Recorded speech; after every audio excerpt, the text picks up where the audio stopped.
Hi everyone, so this is going to be the second video that was requested during our Zoom meeting this afternoon, was this morning rather, which was Monday, March 23rd. I'm losing track of days, probably like everyone else. And yes, okay, cool, it is March 23rd. Alright, so what I want to do is just tackle one of the practice problems we've had and just go through it step by step again. It's easy right now because you guys asked me, so I'm kind of relying on old practice problems, but later today I'm going to add more. They just won't have video accompaniments. What it will have instead will be just a regular answer key. So let's just read through this problem and attack it. So you should see a flash, and that's me transitioning to using my writing tool. So we have a reaction, and the reaction says it's SO2Cl2 that is decomposing into SO2 and Cl2. It gives us a rate constant with the particular units, and it specifies a temperature. It's asking us two questions. What graphical plot would be used to obtain the rate constant? Effectively asking what plot linearizes the data? What plot linearize? The funny thing is I'm good at writing in cursive except when it comes on an iPad. So what plot linearizes the data? I would stick with print, but print is so much slower. So if things don't work out with cursive, I keep saying that, I'll go back. But what plot linearizes the data? And then we have a second question, and this is more using the integrated rate laws, and says, what is the concentration of SO2Cl2 that I start with if a half a molar remains after 2 hours? So we have two questions to ask, but let's start off by organizing our data. It's not a long problem, but there's a good amount of information in it, and I always recommend starting by listing what is given and what we're being asked to find. So given right off the bat, I don't know if it's going to be useful, but I could always write down the chemical equation that I'm looking at. It says it has a rate constant K that is going to be equal to 2.20 times 10 to the, sorry it's a little small, but negative fifth with the units of per second. It says what concentration did you start with? So SO2Cl2 not. Oh, actually, sorry, that's going to be a find. But it's saying if I started with, so we'll go back to SO2Cl2 at time t, which happens to be 2 hours, 0.5 molar, and the time itself is 2.00 hours. We are asked to find two things. One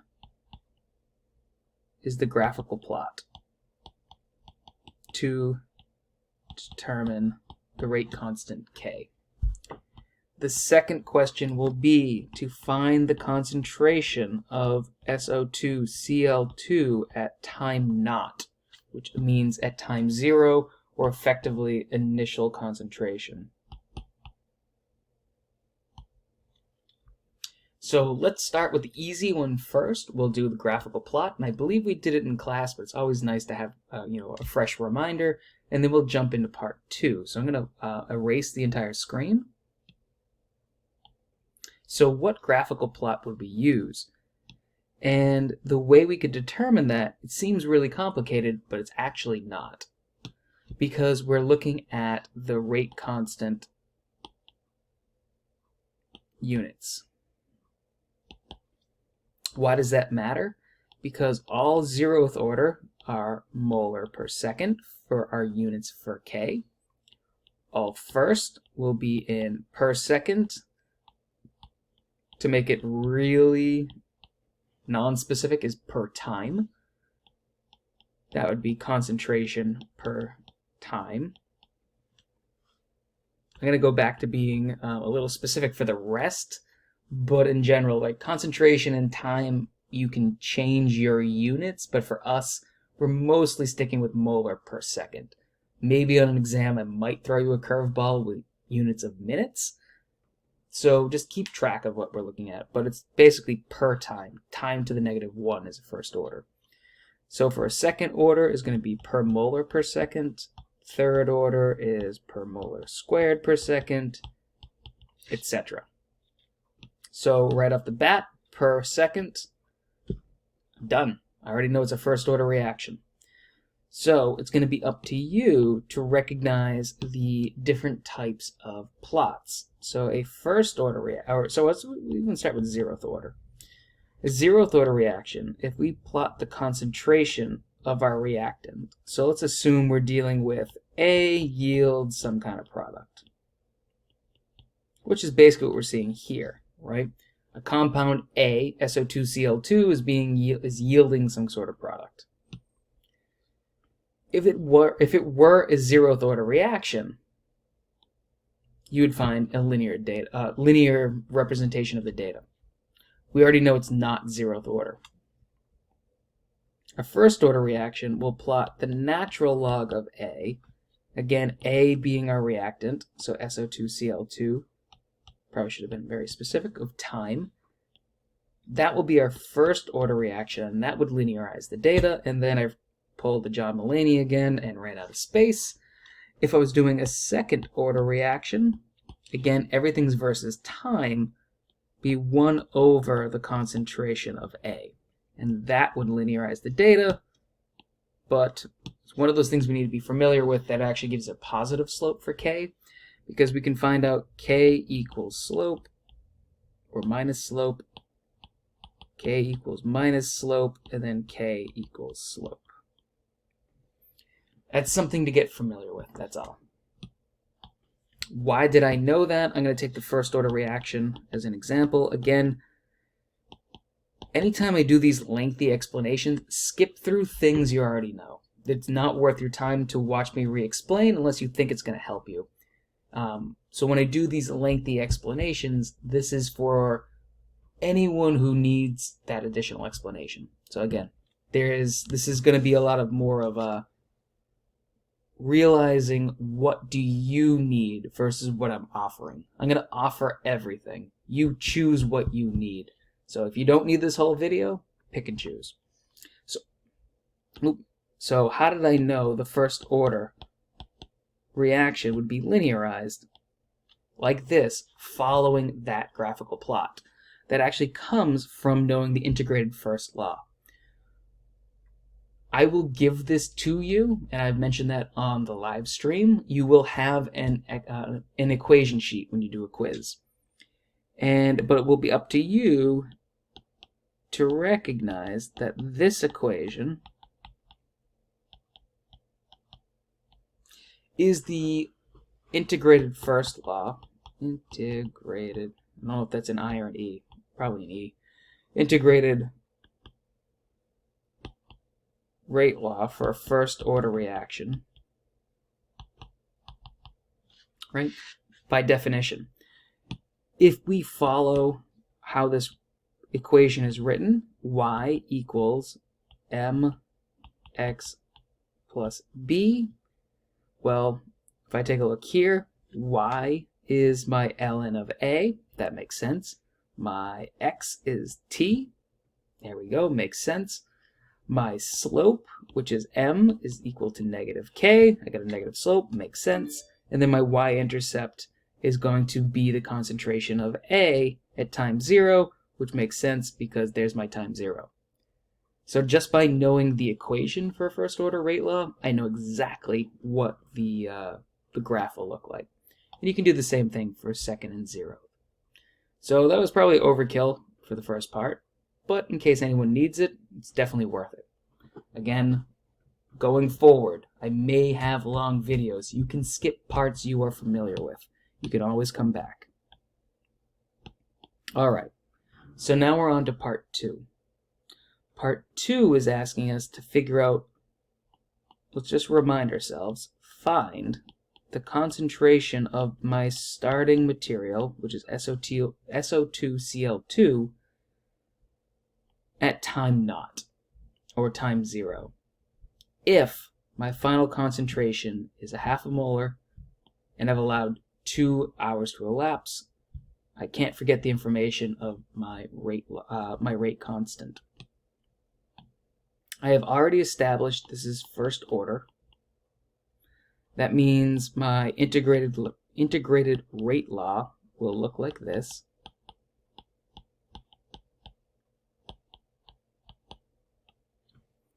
So I can start to ask the question, do I have enough information to use this equation, which effectively boils down to one equation, one unknown.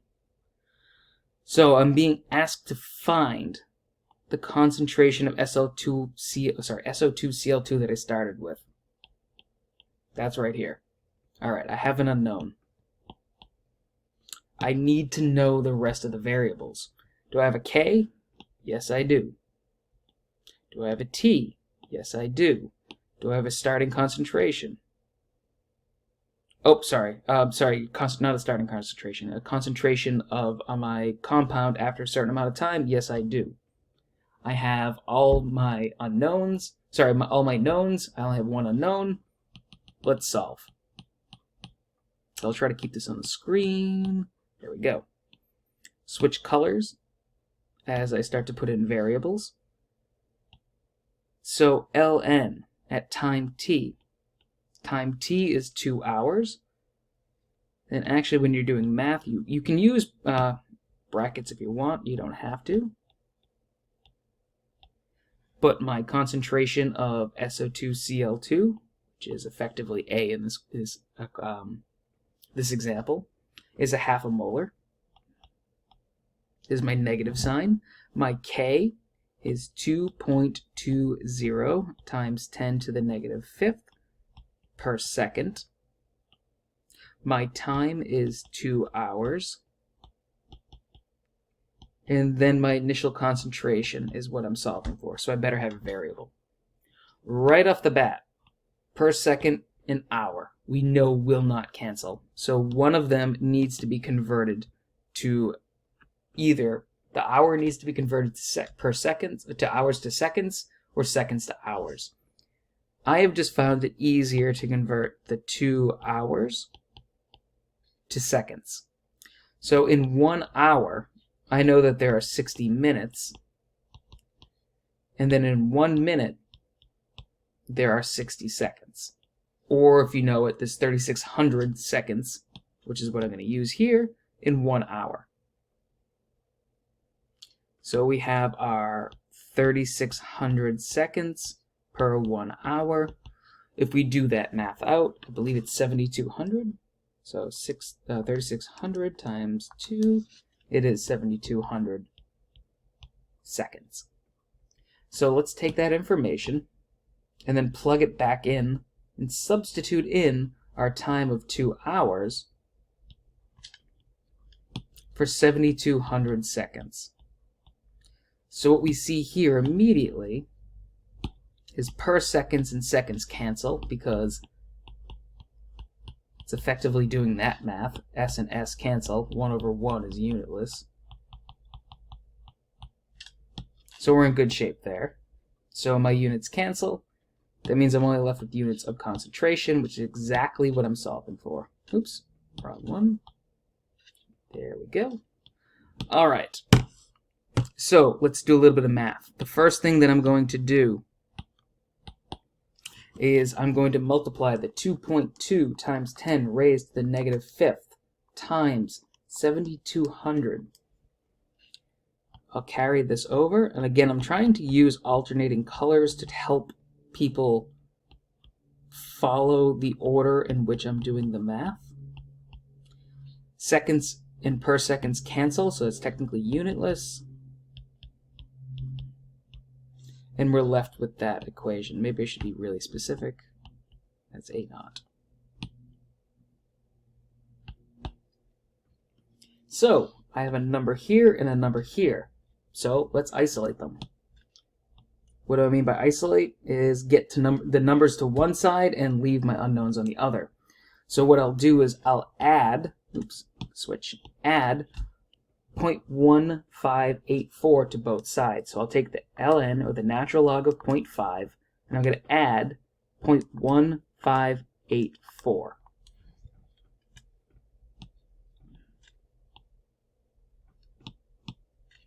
This is going to leave me with negative 0.53475, etc. And the ln of a naught. So on my screen, I've run out of space. So what I want you to do is just continue in your own notes, but I'm going to wipe the screen again and then rewrite the very last line I have here again, and then we'll keep continuing doing our work. So we had our negative 0.53475, etc. equals the natural log of the concentration of a naught times 0. And remember, we're using a naught, or a in general, to represent our reactant. So what we need to do is exponentiate both sides. So e raised to this number, and so so you know, I'm just using the number in my calculator. So it may not be exactly the same if you use the numbers that I've written down. My calculator is not rounding. What I end up with is my concentration of a naught. So actually, let's be really specific here.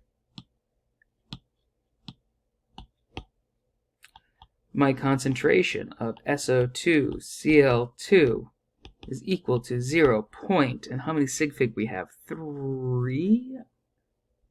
Well, 1 actually, because of right here. So 0.6. The weird thing about exponentiating, you need to know where a naught started with, or what our a's are talking about. A, from the beginning of the problem, was set to be molar. How do I know that? Because it's right here. When you use the natural log like I did here, it's technically unitless, and it requires that whoever's doing the experiment to know what the units are. So it's 0.6 molar. I realize there might be a small discrepancy now that I'm seeing, because my answer key, I believe, is 0.54, so that it does not round to 0.6. The way that I did this particular example was to not round at all. So I'm going to make a reasonable assumption, and I will double check to make sure that I didn't make a rounding error on the answer key. But you should be either at 0.54 if you made the same rounding error as I did, or 0.6 if you followed this instructional video.